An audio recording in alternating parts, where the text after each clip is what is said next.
Judges chapter 11. Jepthah the Gileadite was a mighty warrior. His father was Gilead, his mother was a prostitute.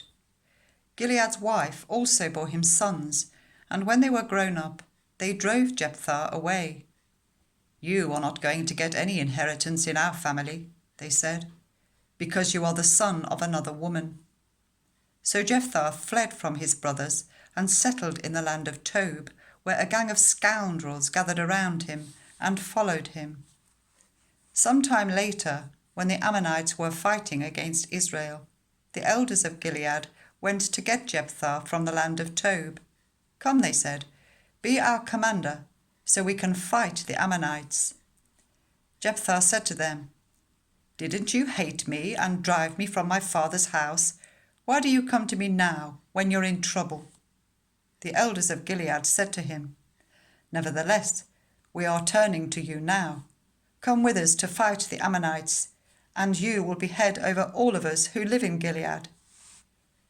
Jepthah answered, "Suppose you take me back to fight the Ammonites, and the Lord gives them to me. Will I really be your head?" The elders of Gilead replied, "The Lord is our witness. We will certainly do as you say." So Jepthah went with the elders of Gilead, and the people made him head and commander over them.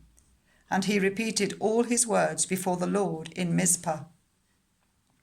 Then Jepthah sent messengers to the Ammonite king with the question, "What do you have against me that you have attacked my country?" The king of the Ammonites answered Jephthah's messengers, "When Israel came up out of Egypt, they took away my land from the Arnon to the Jabbok, all the way to the Jordan. Now give it back, peaceably." Jepthah sent back messengers to the Ammonite king, saying, "This is what Jepthah says. Israel did not take the land of Moab or the land of the Ammonites, but when they came up out of Egypt, Israel went through the wilderness to the Red Sea and on to Kadesh. Then Israel sent messengers to the king of Edom, saying, 'Give us permission to go through your country.' But the king of Edom would not listen. They sent also to the king of Moab, and he refused. So Israel stayed at Kadesh.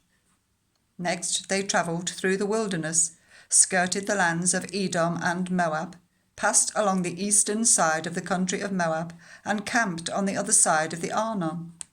They did not enter the territory of Moab, for the Arnon was its border. Then Israel sent messengers to Sihon, king of the Amorites, who ruled in Heshbon, and said to him, 'Let us pass through your country to our own place.' Sihon, however, did not trust Israel to pass through his territory. He mustered all his army and set up camp at Jahaz and fought with Israel. Then the Lord, the God of Israel, gave Sihon and his whole army into Israel's hands, and they defeated them. Israel took over all the land of the Amorites who lived in that country, capturing all of it from the Arnon to the Jabbok and from the desert to the Jordan.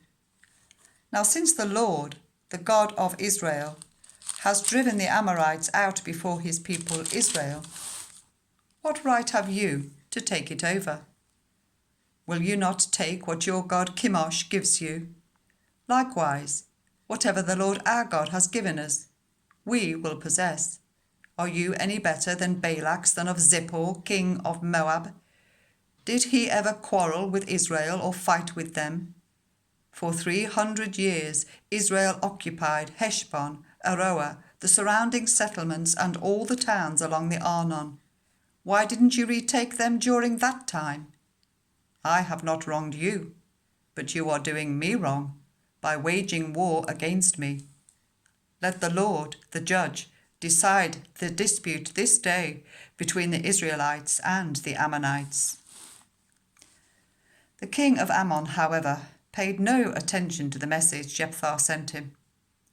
Then the Spirit of the Lord came on Jepthah. He crossed Gilead and Manasseh, passed through Mizpah of Gilead, and from there he advanced against the Ammonites. And Jepthah made a vow to the Lord, "If you give the Ammonites into my hands, whatever comes out of the door of my house to meet me when I return in triumph from the Ammonites will be the Lord's, and I will sacrifice it as a burnt offering." Then Jepthah went over to fight the Ammonites, and the Lord gave them into his hands. He devastated 20 towns from Aroer to the vicinity of Minnith, as far as Abel Keramim. Thus Israel subdued Ammon. When Jepthah returned to his home in Mizpah, who should come out to meet him but his daughter, dancing to the sound of tambourines? She was an only child. Except for her, he had neither son nor daughter. When he saw her, he tore his clothes and cried, "Oh, my daughter, you have brought me down, and I am devastated. I have made a vow to the Lord that I cannot break." "My father," she replied, "you have given your word to the Lord. Do to me just as you promised, now that the Lord has avenged you of your enemies, the Ammonites. But grant me this one request," she said. "Give me 2 months to roam the hills and weep with my friends, because I will never marry." "You may go," he said, and he let her go for 2 months. She and her friends went into the hills and wept because she would never marry. After the 2 months, she returned to her father, and he did to her as he had vowed, and she was a virgin. From this comes the Israelite tradition that each year the young women of Israel go out for 4 days to commemorate the daughter of Jephthah the Gileadite,